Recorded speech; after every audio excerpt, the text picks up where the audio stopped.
If you don't believe that U.S. politicians are extremely conservative for the most part, this will give you something to compare U.S. politicians to. Dutch politicians are using the social media app Grindr in order to reach out to some of their constituents. Now, these are politicians from the Democrat 66 party, also known as D66, and Grindr is an app for gay men that are looking to hook up. So it is a little questionable that politicians would use such an app to reach out to their voters, but apparently this is working pretty well for them, and it's an interesting strategy that I don't think we'll be seeing in the United States anytime soon. Now, one of the politicians actually spoke to Vice and explained exactly why he decided to do this. Now, apparently, he already had a profile, and then on top of that, he decided, hey, if I already have the profile, which obviously indicates that he's gay, why not use it as a strategic marketing tool for our party? He says, yeah, I already had a profile, so all I did was change my photo to a big logo of the D66 party and change the headline to, let's have a date on March 19th. Now, they're having an event to reach out to their constituents, so that's what he's referring to right there, but that is amazing. So people start messaging him, and much like Tinder or all these other dating apps, you can message back. So that's how they communicate, and he claims that for the most part, they're messaging about politics. Of course they are. Of course they are. All right, so let's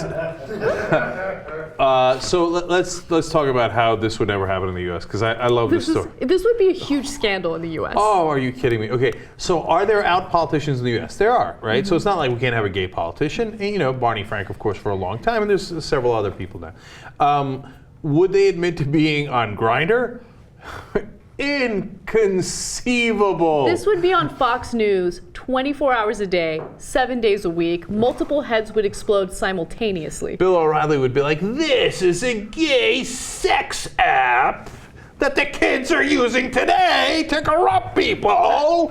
Right? And then we have this politician grinding away. Right? And this guy admits, yeah, I was on Grindr before. You know why you're on Grindr. Okay, it's not like it just means you're gay. No, it means you're gay and you're hooking up. Right. Okay, which to I would say, God bless your heart. That's awesome, right? But I'm a heavy homosexual sympathizer.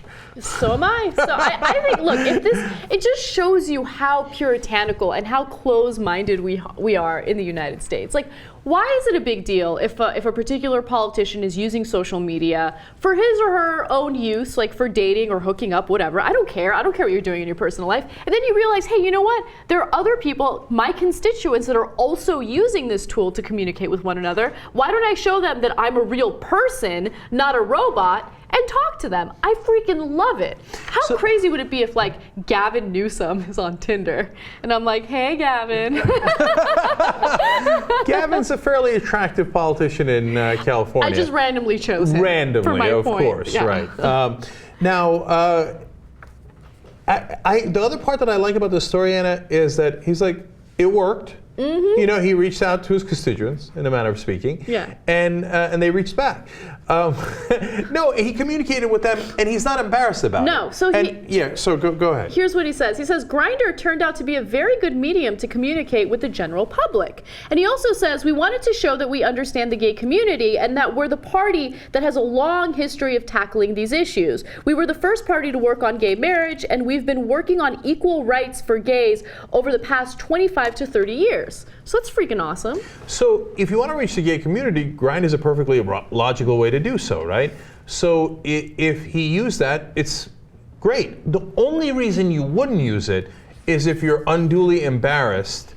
And he's saying, we're not embarrassed. So we're the party in favor of gay rights. It's just, you guys got to understand, if you don't live in the U.S., that honesty is so refreshing that it's like a nice breath of fresh air that came in from an open window in the spring. Like, we're totally unfamiliar with it. We're like, how can someone actually be proud and out and say they want to reach gay people through what they actually use? How is that possible? Yeah.